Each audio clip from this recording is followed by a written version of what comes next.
Assalamualaikum sahabat Islam. Seperti biasa channel ini akan membagikan ilmu-ilmu yang bermanfaat.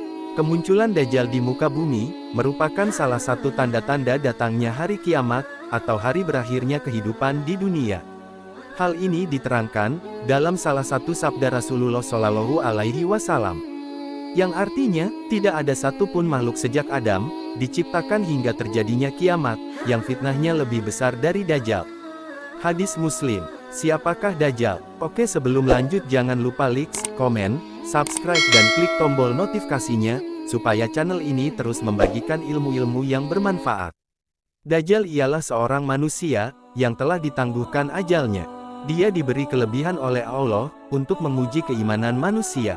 Makanan orang-orang beriman ketika Dajjal keluar nanti hanyalah tasbih, subhanallah, tahmid, alhamdulillah, tahlil, la ilaha illallah, dan takbir Allahu Akbar. Sahabat bertanya, "Ya Rasulullah, bisa kenyangkah?"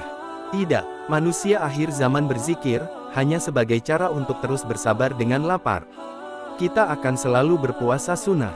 Sebab waktu Dajjal keluar nanti, kita hanya bisa bertahan hidup dengan tasbih, karena Dajjal akan memonopoli semua makanan di atas muka bumi. Beberapa kelebihan-kelebihan yang Allah berikan kepada Dajjal adalah bisa menyuburkan tanaman, bisa menurunkan hujan, bisa menghidupkan orang yang sudah mati. Bagaimana Dajjal bisa keliling dunia cuma dalam waktu 40 hari? Ketahuilah bahwa pergerakan Dajjal itu bagaikan hujan yang ditiup angin. Dajjal akan menjadi pemimpin dunia. Semua pemerintahan nanti akan berada di bawah kekuasaannya. Apabila dunia telah dikuasai semua, maka dia akan mengaku dirinya sebagai Tuhan. Lalu Dajjal akan menyuruh semua manusia mengakui bahwa dia adalah Tuhan. Barang siapa yang mengakui Dajjal sebagai Tuhan maka dia akan kafir, tetapi dia dapat kemewahan dunia. Dan barang siapa yang tak mengakuinya maka akan menderita. Hari pertama Dajjal di dunia sama dengan setahun. Hari kedua sama dengan sebulan. Hari ketiga sama dengan seminggu. Hari keempat sampai hari ke-40 sama dengan hari-hari biasa. Dajjal itu penipu besar. Sebagian besar pengikutnya adalah wanita dan kanak-kanak, karena mereka itu mudah diperpedaya. Sabda Nabi Shallallahu Alaihi Wasallam, ketika Dajjal keluar, ikatlah anak dan istrimu pada tiang di dalam rumah. Tindakan ini untuk mencegah mereka keluar dan terpedaya olehnya Dajjal. Jika Dajjal keluar ketika aku masih hidup, aku akan bersama-sama dengan kalian semua untuk menentangnya. Dajjal akan menghidupkan semula orang tua kita yang telah meninggal untuk meyakinkan kita bahwa dia adalah Tuhan. Sedangkan yang hidup itu hanyalah jelmaan syaitan. Jika kalian berjumpa dengan Dajjal, maka bacalah 10 ayat pertama dari surah Al-Kahfi. Semua pelosok dunia akan didatangi oleh Dajjal, kecuali 2 tempat saja, yaitu Makkah dan Madinah, karena kedua tempat ini dikawal ketat oleh malaikat. Waktu Dajjal keluar nanti, masing-masing harus melindungi diri sendiri, karena tak seorang pun bisa membantu. Pada waktu itu seorang ibu hendak menolong anaknya pun tak bisa. Kalau kita bersembunyi dalam air, tetap tidak akan terhindar dari Dajjal. Titik. Karena kata Syekh Zainul Asri, kekuasaan Dajjal itu di darat, di laut dan udara. Kita tak bisa lari. Dajjal takut dengan azan. Kalau dia buat benteng, dan waktu itu sedang azan, maka akan musnah benteng tersebut.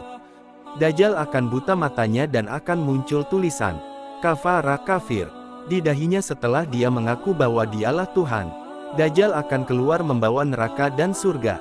Neraka adalah tempat kesengsaraan, dan surga adalah tempat kebahagiaan. Tetapi nerakanya Dajjal sebenarnya adalah surga dan surganya Dajjal pada hakikatnya adalah neraka. Dajjal akan dibunuh oleh Nabi Isa alaihi salam setelah Dajjal berhasil mengusai dunia selama 40 hari setelah dia keluar nanti. Amalkan 10 ayat pertama dan 10 ayat terakhir surah Al-Kahfi, niscaya kalian akan selamat daripada fitnah Dajjal. Sabda Nabi Shallallahu Alaihi Wasallam, hafalkan 10 ayat pertama daripada surah Al-Kahfi, maka kamu akan selamat daripada Dajjal.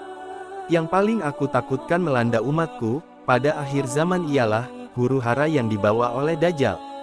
Orang yang malas untuk mencari tahu perkara Dajjal ini, maka mereka tidak akan tahu betapa dahsyat huru-haranya yang akan dibawa oleh Dajjal nanti. Kesimpulannya di atas yang diterangkan dalam hadis. Yang artinya, kiamat itu tidak akan terjadi hingga kalian melihat 10 tanda, asap, Dajjal, binatang melata, terbitnya matahari dari barat, turunnya Isa bin Maryam, Yajuj dan Majuj, 3 gempa di timur, barat dan jazirah Arab, dan yang terakhir adalah api yang keluar dari yang menggiring manusia ke mahsyar. Hadis Muslim. Semoga dari video ini, kita semua bisa mengambil hikmahnya, meningkatkan iman kita kepada Allah Subhanahu wa Ta'ala, dan dijauhkan juga dari fitnah Dajjal. Wallahu alam bisawab.